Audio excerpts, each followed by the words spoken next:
মুখ্যমন্ত্রীর আদরের এই দুষ্টু ছেলেরা যেখানেই থাকুক না কেন, শীতলকুচির মানুষ তাদেরকে খুঁজে বের করবে। এর দায়িত্ব কিন্তু আমরা নিতে পারবো না। সবাই মিলে একসঙ্গে উপরে যারা ভাইয়েরা আছো, ভারত মাতা কি, ভারত মাতা কি।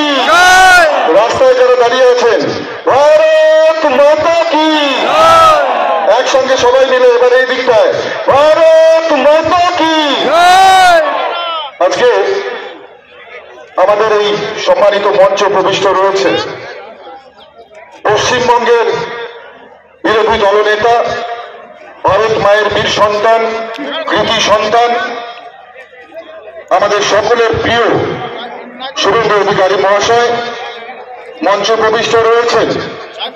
আজকে আমরা যার ছবিতে এই প্রোগ্রাম করছি, সম্মানীয় নগেন্দ্রনাথ মহাশয় উপস্থিত রয়েছেন, বর্ষিয়ার নেতা, আমাদের কেন্দ্রীয় নেতা সম্মানীয় হেমচন্দ্র বর্মন মহাশয় থেকে শুরু করে উপস্থিত আমাদের এই জেলার সম্মানীয় সভাপতি সুকুমার দা উপস্থিত রয়েছেন, এই বিধানসভার লোকপ্রিয় বিধায়ক বরেনচন্দ্র বর্মন মহাশয় উপস্থিত রয়েছেন, সুশীল দা থেকে শুরু করে এক ঝাঁক নেতৃত্ব, মন্ডল সভাপতি থেকে শুরু করে মাহফুজাদি থেকে শুরু করে জেলার নেতৃত্ব, এই বিধানসভার কনভেনার কো-কনভেনার কনকদা থেকে শুরু করে যারা আপনারা প্রখর রোদকে উপেক্ষা করে যারা আপনারা দীর্ঘক্ষণ ধরে মঞ্চের সামনে উপবিষ্ট হয়েছেন, আমার বাবা কাকার বয়সী মানুষজন, মায়েরা, ভাইয়েরা, সহযোদ্ধা, সহকর্মী থেকে শুরু করে যারা এখানে উপস্থিত রয়েছেন, সকলকে আমি আমার অন্তরের অন্তঃস্থল থেকে প্রণাম, ভালোবাসা এবং শ্রদ্ধা জ্ঞাপন করছি। আপনাদের চরণে কোটি কোটি প্রণাম আমি জ্ঞাপন করছি। আজকে আমার বক্তব্যকে তো আমি দীর্ঘায়িত করবো না, কারণ আমরা শুভেন্দুদার কাছ থেকে শুনবো। আপনারা 2019 থেকে শুরু করে 2021-এর নির্বাচন এবং পরবর্তী সময়ে গত পঞ্চায়েত নির্বাচনেও আপনারা আপনাদের অকৃপণ আশীর্বাদ দুহাত ভরে ভারতীয় জনতা পার্টিকে দিয়েছেন, আমাদেরকে দিয়েছেন। আপনাদের অকৃপণ সে আশীর্বাদ আমাদেরকে প্রদান করেছে। আমরা আজকে এখানে এসেছি, এই মঞ্চে উপবিষ্ট হয়েছি আপনাদের শুভাশীর্বাদে, এবং আগামী দিনে যাতে আপনাদের হয়ে কাজ করতে পারি, আপনাদের জন্য দিল্লির পার্লামেন্টে গিয়ে কথা বলতে পারি, মোদীজির হাতকে শক্তিশালী করতে পারি, সেই কারণেই আপনাদের কাছে আপনাদের অকৃপণ ভালোবাসা, আশীর্বাদ, শুভকামনা চাইতে এসেছি। আজকে সারা বাংলা জুড়ে যখন একটা সন্ত্রাসের পরিবেশ, যখন সারা বাংলা জুড়ে অরাজকতা চলছে, একদিকে যারা শিক্ষিত বেকার যুবক তাদের কোনো কর্মসংস্থানের ব্যবস্থা নেই, একদিকে যখন এখানকার শ্রমিক, কৃষক, মজদুর থেকে শুরু করে সাধারণ মানুষের কোনো কর্মসংস্থান নেই, কোনো শিল্প এই বাংলায় আসেনি, সেই সময় দাঁড়িয়ে বাংলার মানুষকে সম্মান জানানো তো দূরের কথা, একের পর এক বাংলার সাধারণ মানুষকে তৃণমূল কংগ্রেসের সুপ্রিমো মমতা বন্দ্যোপাধ্যায় অপমানিত করেছেন। বাংলার এই গরিমাময় ইতিহাসকে তিনি কলুষিত করেছেন। আজকে আমরা কিছুদিন আগেই সন্দেশখালীর ঘটনা শুনেছি, অনেকেই বলেছেন, কিছুক্ষণ আগে বরেন্দাও সন্দেশখালীর উল্লেখ করলেন। সন্দেশখালীতে কি হয়েছিল সেটা নিয়ে বিস্তারিত বলতে চাই না, কিন্তু যে ঘটনা ঘটেছিল, মায়েদেরকে যেভাবে অপমানিত করা হয়েছিল, রাত 12টায় মায়েদেরকে তৃণমূলের পার্টি অফিসে নিয়ে গিয়ে যেভাবে তাদের উপর অত্যাচার করা হতো, অসম্মানিত করা হতো, এর বিরুদ্ধে সন্দেশখালীর মায়েরা মা দুর্গার রূপ ধারণ করে তারা প্রতিবাদে গর্জে উঠেছিল, হাতে লাঠি তুলে নিয়েছিল, আর সেই গর্জনে কেঁপে উঠেছিল কালীঘাটের কালীর চাল পর্যন্ত। আর সেই ঘটনা যখন মিডিয়ার বন্ধুরা মমতা বন্দ্যোপাধ্যায়কে জিজ্ঞেস করলেন, উনি বললেন ছোট ঘটনা। মায়েদেরকে অপমানিত করা হচ্ছে, মায়েদেরকে অসম্মানিত করা হয়েছে, মায়েদের উপর দিনের পর দিন অত্যাচার চলেছে, আর একজন মহিলা মুখ্যমন্ত্রী হয়ে তিনি বলছেন ছোট ঘটনা। নামক একজন নরপিশাচ যখন শেখ শাহজাহানের গ্রেপ্তারে তার গ্রেপ্তারের দাবিতে সন্দেশখালী থেকে শুরু করে সারা পশ্চিমবঙ্গের সাধারণ মানুষ রাস্তায় নেমেছিলেন, সাংবাদিক বন্ধুরা জিজ্ঞেস করেছিলেন শেখ শাহজাহানের ব্যাপারে মমতা বন্দ্যোপাধ্যায়। উনি বললেন শেখ শাহজাহান নাকি দুষ্টু ছেলে, যারা মায়েদের সম্মান লুট করছে, যারা মায়েদেরকে অপমানিত করছে, যারা তৃণমূল কংগ্রেসের পার্টি অফিসে ডেকে নিয়ে গিয়ে রাত 12টায় মায়েদের উপর অত্যাচার চালাচ্ছে, যে লোকটা অত্যাচার চালাচ্ছে, মমতা বন্দ্যোপাধ্যায় বলছেন সে নাকি দুষ্টু ছেলে।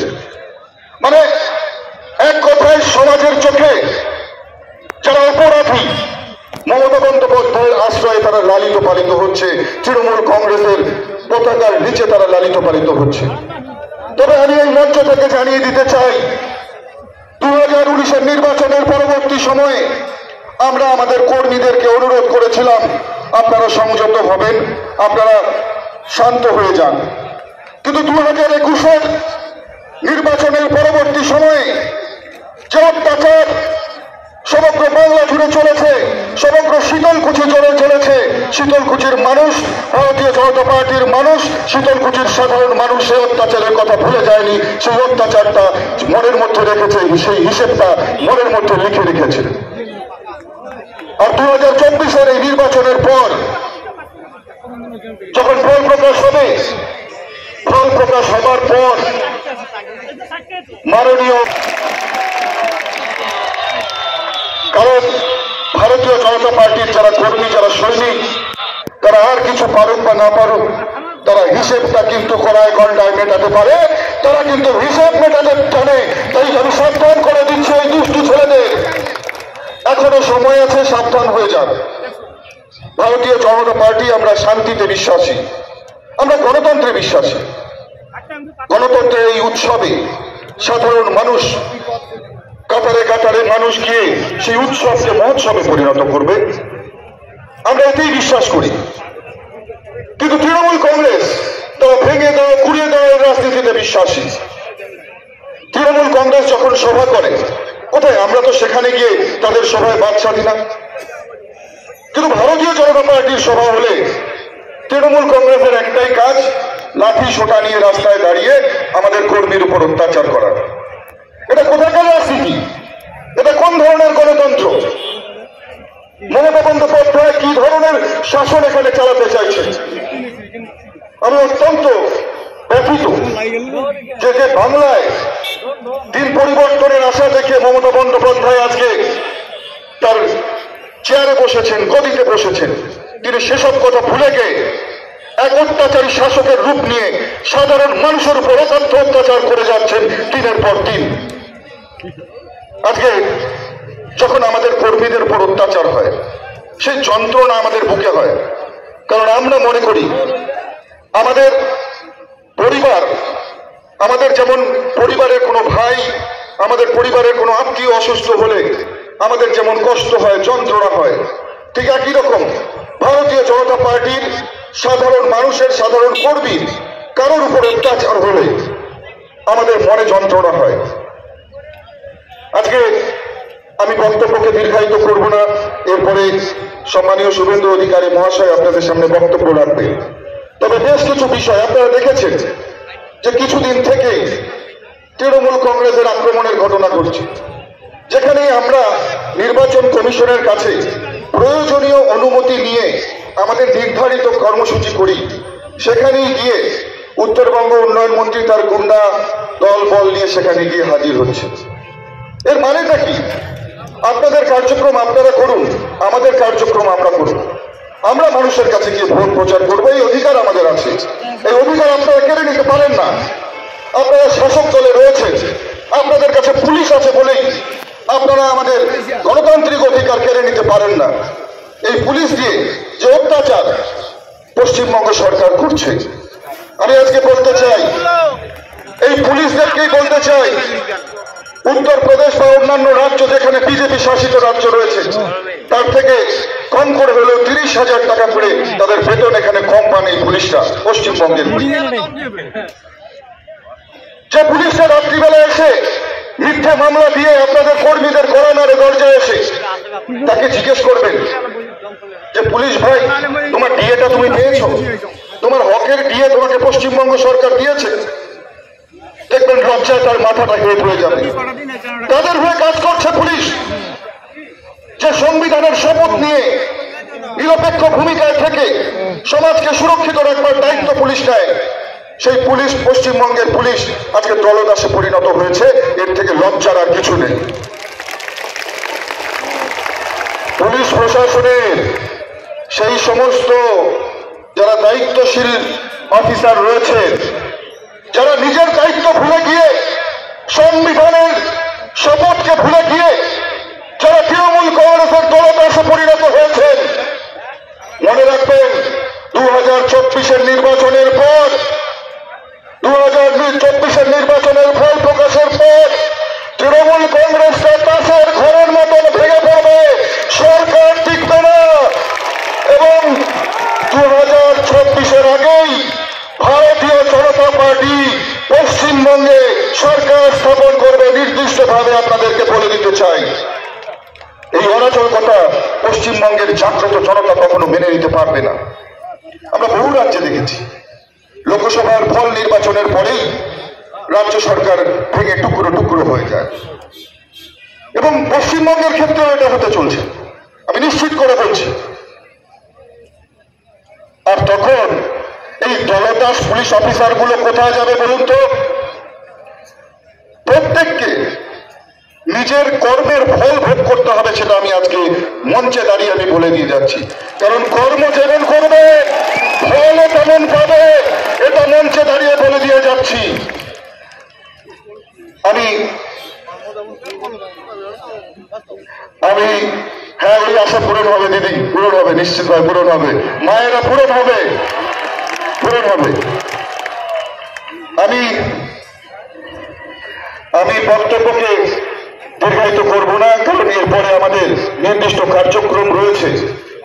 শুধু এতটুকুই বলবো যে বহু বামপন্থী ভাইয়েরা রয়েছে যারা মিসগাইডেড হচ্ছেন।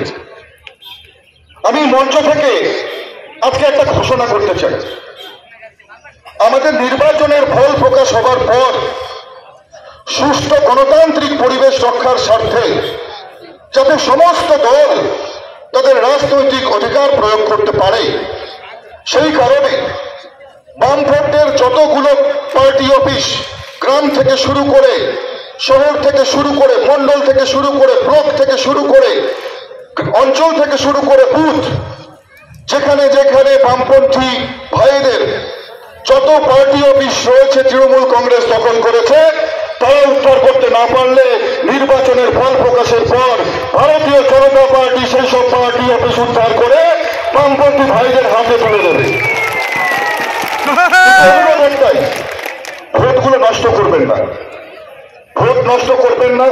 যেখানে ভোট দিলে আপনাদের ভোটটি কাজে লাগবে, যেখানে ভোট দিলে বাংলায় গণতন্ত্র ফিরবে, আপনাদের ভোট সেখানে দেবেন। এই অনুরোধ আমি করছি। আমাদের প্রত্যেককে জাগ্রত হতে হবে। আমরা যুদ্ধ চাই না, আমরা লড়াই চাই না, আমরা শান্তি চাই। আমরা যুদ্ধ চাই না, আমরা লড়াই চাই না, আমরা শান্তি চাই। তাই আমি জাগ্রত জনতার কাছে আবেদন করব, অনুরোধ করব, আপনাদের চরণে কোটি কোটি প্রণাম জানিয়ে আমি বলবো যে মোদীজি যে স্বপ্ন দেখেছে আমাদের ভারতকে বিশ্বের দরবারে শ্রেষ্ঠ আসনে নিয়ে যাবার, মোদীজি যে স্বপ্ন দেখেছে ভারতকে সবচাইতে শক্তিশালী দেশে পরিণত করবার, আসুন সবাই মিলে আপনারা আপনাদের অকৃপণ আশীর্বাদ আপনারা প্রদান করুন। আপনাদের কাছে সেই অনুরোধ করতে এসেছি, যাতে আপনাদের আশীর্বাদকে মাথায় নিয়ে দিল্লিতে গিয়ে মোদীজির হাতকে শক্তিশালী করতে পারি, এবং মোদীজি যে স্বপ্ন দেখেছেন ভারত আবার জগৎ সভায় শ্রেষ্ঠ আসন লবে, বিশ্বের দরবারে আমাদের দেশকে শ্রেষ্ঠত্বের আসনে পৌঁছে নিয়ে যাবার যে স্বপ্ন মাননীয় মোদীজি দেখেছেন, সেই স্বপ্নকে যাতে আমরা পূরণ করতে পারি, সেই আশীর্বাদ আপনাদের কাছে চাইতে এসেছি। আপনাদের চরণে কোটি কোটি প্রণাম জানিয়ে সেই আশীর্বাদ চাইছি। আমি কেন বলেছি, আমি এটা কখনো বলিনি যে জিতে আমি দিল্লি গিয়ে, আমি বলছি আমরা। কেন আমরা? কারণ আমরা একত্রে বিশ্বাসী নই। আমরা বিশ্বাস করি যে আপনারা জনসাধারণ সবাই মিলেই আমাদের পরিবার। আমরা বিশ্বাস করি যে শুধুমাত্র এই নির্বাচনের প্রতিদ্বন্দ্বিতা আমি একাই করছি না, ক্যান্ডিডেট আমি একাই নই। ক্যান্ডিডেট এখানে বসে থাকা প্রত্যেকটা সেই মানুষের যারা অন্যায় দেখলে প্রতিবাদ করে, যারা অন্যায় দেখলে গর্জে ওঠে, যারা কখনো কারো চোখ রাগানিতে ভয় পায় না, সেই মানুষগুলো প্রত্যেকে এখানে আপনারা ক্যান্ডিডেট। এবং এই জয় শুধু আমার জয় হবে না, এখানে দাঁড়িয়ে থাকা বসে থাকা প্রত্যেকটা মানুষের জয় হবে। এই জয় প্রত্যেকের হবে, মায়েদের হবে, আমার বাবা কাকার বয়সী যারা মানুষ আছে তাদের হবে, আমার সহযোদ্ধা সহকর্মীদের হবে।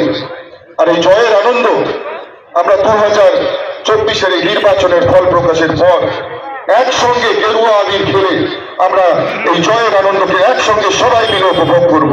তাই আপনাদের চরণে শত শত কোটি কোটি প্রণাম জানিয়ে আমি আমার বক্তব্যকে দীর্ঘায়িত করব না। আগামী 19 তারিখ সকাল সকাল আপনারা নিজেদের ভোট গ্রহণ কেন্দ্র বুথে গিয়ে পদ্মফুল চিহ্নে ভোট দিয়ে আমাদেরকে আশীর্বাদ করুন, এই প্রার্থনা করে আমি আমার সংক্ষিপ্ত বক্তব্য এখানে শেষ করছি। সবাই ভালো থাকবেন, সুস্থ থাকবেন। জয় হিন্দ, বন্দে মাতরম, ভারত মাতা কি, ভারত